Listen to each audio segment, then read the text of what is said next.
উফ বাবা, আজ সারাদিন একটু মাথা আঁচড়াতে পারিনি কাজের চোটে। এত কাজ বাড়িতে, আর কি বলবো। যাক বাবা, এখন তো একটু সময় পেয়েছি, এখন মাথাটা আঁচড়ে না, আগে মাথায় তেলটা দিয়ে না।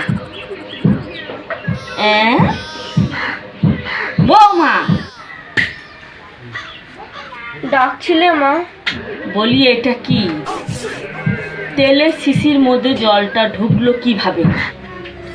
আসলে চান করতে গিয়ে ভুল করে তেলের ভিতরে জলটা ঢুকে গেছে। এই জল আর তেল তুমি আলাদা করবে, তা না হলে আজ সারাদিন তোমার খাবার বন্ধ।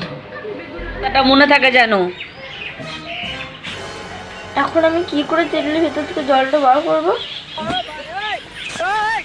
আইডিয়া! এই তো হয়ে গেছে। এবার মায়ের কাছে যাই। এই নিন আপনার তেল, আর এই নিন আপনার জল।